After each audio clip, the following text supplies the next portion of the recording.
Hi, welcome back to John's Random Reviews. Look at my hands, they're still shaking. After that bloody dinosaur. Anyway, I know I said that I wasn't going to do another multi-tool video. But this is kind of like a recap, and I've got a new design I want to show you. Anyway, the bloody internet's full of videos of the flavour of the month on YouTube tools for the last year or so has been impact drivers. Oh, hang on, before I forget, I've got an impact driver video coming up in the next week or so, so that'll be exciting. Look at my hands. Anyway, concentrate. Right, about a year and a half ago or something like that, I made an adapter for this tool, which is still currently a bit poorly because of that thing snapping inside it, but it still works fine. This is the MAKITA DTM52, and it only uses Starlock blades. If you have these flat ones,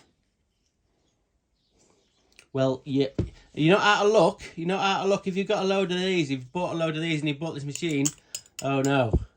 There is a company out there that makes an adapter to fit these flat blades onto this machine. Converts it from Starlock to whatever these are called, flat blades. Anyway, so I've had some fantastic comments about the contraption I made. I made a version of that. I made an adapter myself. I've had some fantastic comments, and one gentleman says he wants to buy one off me. So I've got put my thinking cap on, and first of all, I looked at the Mark 1 attempt, and this is it. This is the pin that holds it all together, and the top bit here is actually a part from the MAKITA multi-tool before that, the DTM51, the one with the handle. Anyway, that top bit's off that, and then the bottom bit is off the DTM52. And what I did, I got a very clever man to weld it together, and it's honestly, it's dead straight. And I've been using it quite a lot, but I thought, how can I improve it? I wanted to make a Mark II version. This is the Mark 1 sort of version. What I've done is sort of take it apart. I've taken it apart, and I've actually just drilled the welds out to make it. I'm going to get that re-welded back on. This is the one that I'm going to keep. So I'll put that to one side for a minute and show you John's Mark II version of the Starlock 2 flat multi-tool blade adapter. This is a lot better. This is Mark II. Okay, the bottom bit is similar. Now then, this piece here, obviously with all the pins on, is from, well, this one is from a DTM50. Actually, look at that. It's got all the pins on it. All the pins are intact. What happened was, I bought this multi-tool online for about 20 quid, and the seller said it was rattling a bit, and I cut the head off it. Now you might be thinking, you bloody nuts, John, why have you can't use the machine now? Well, there's a component broken in here which I've gone to another video. Anyway, in here there's like a mechanism that can break, and it's broken on this one. You can't get just a little bit that's broken in here. You've got to buy the whole thing, which is called a crank housing there, that bolts onto the main body.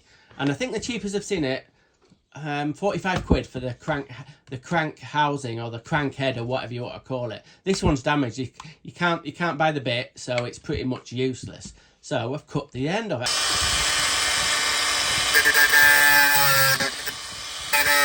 So anyway, I've cut that off, and then smoothed all the back off like that. I had to drill the hole a little bit sort of wider, and a little bit of a recess in there. Yes, it looks a bit, it's been actually done with a milling tool.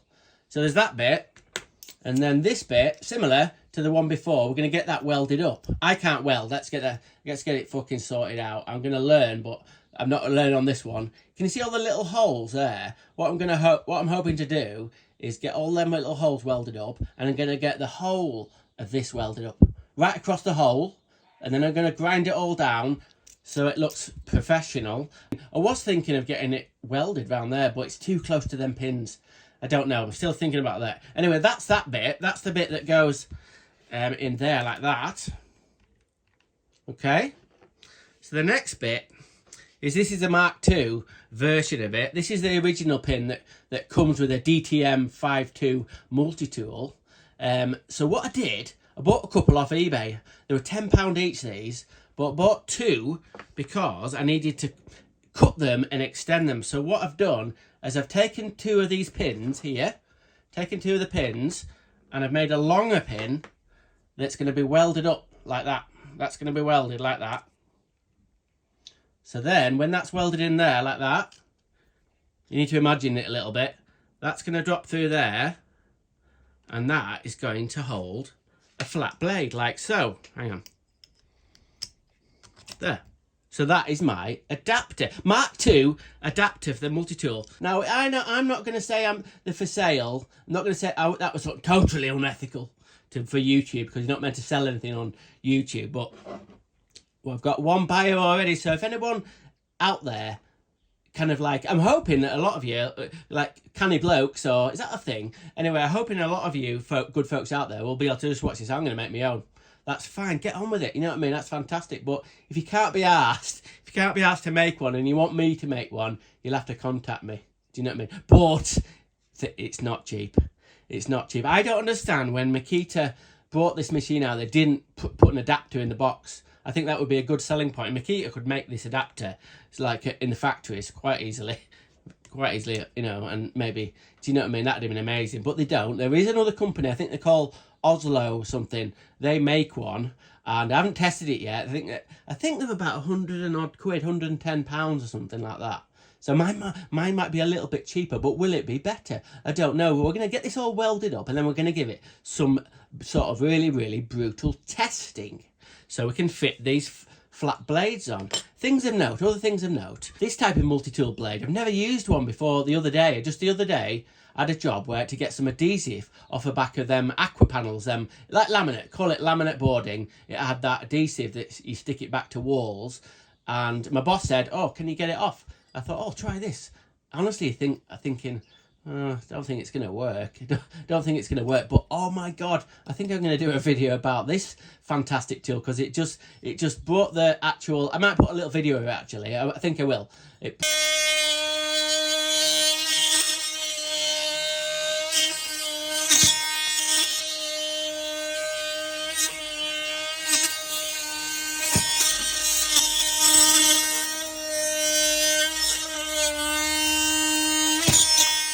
What the weird thing was, is it got really, really hot. And oh my God, I couldn't believe it. I didn't know why, but all this got really, really hot, and the pin got really, really hot.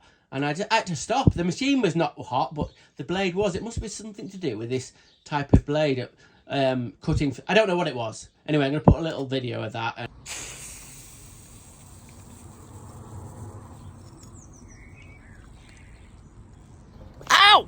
So there we go. That is the progress. This is going to be part 1 of 2.